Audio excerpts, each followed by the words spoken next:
On reste au Maroc, à Gerada, à quelques kilomètres de la frontière algérienne, se trouve une zone délaissée du royaume, une zone où les mines clandestines de charbon se multiplient.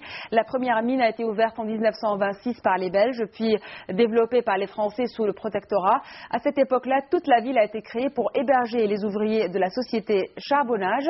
En 2001, la plus grande mine a été fermée et les mineurs se sont retrouvés sans ressources. Aujourd'hui, ils travaillent toujours dans les mines, mais clandestines, dans des conditions déplorables. Extrait du magazine Reporter que vous pouvez suivre sur France 24.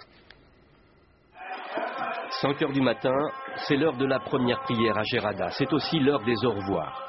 Comme chaque jour, un dernier baiser pour sa mère et Mohamed plonge dans l'obscurité. Tous les jours, Mohamed rejoint Boujma et Ben Ali, ses compagnons d'infortune. Ces mineurs ont percé les collines du village de puits et de galeries artisanales. On les appelle ici les descendries. Accrochés à un treuil de fortune, cette descente est périlleuse. Une trentaine de mètres. Une faille étroite, creusée dans le charbon. Les conditions de travail sont plus que pénibles.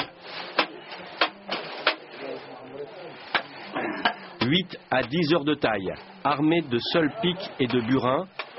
Le plafond est à 40 cm. Seuls quelques madriers étaient la galerie. Les particules de charbon empoisonnent l'air. Pour seule sécurité, une bougie. Elle s'éteint quand l'oxygène commence à manquer. Le risque est permanent. Oh, c'est très dangereux ici. Regarde l'état des parois. On n'a aucune condition de sécurité. Vous pensez vraiment que ce bout de bois là, il est suffisant pour retenir 100 tonnes de montagne ? Sous terre, ces mineurs n'ont pas le temps de penser. C'est la routine. Il faut savoir oublier le danger. Les accidents sont nombreux. Ces hommes savent qu'à tout moment, le puits peut devenir leur tombeau. Il y a des fissures sur la paroi. Ça veut dire que ça peut s'effondrer à n'importe quel moment. Il y a beaucoup de pierres qui sont tombées ici. Et là, par là, c'est inondé. Alors que juste derrière, il y a mon ami Mohamed qui travaille. De la sueur, de la peur, pour arracher à la montagne à peine quelques sacs de charbon et gagner une dizaine d'euros quand la journée est bonne. La grande bataille pour sauvegarder les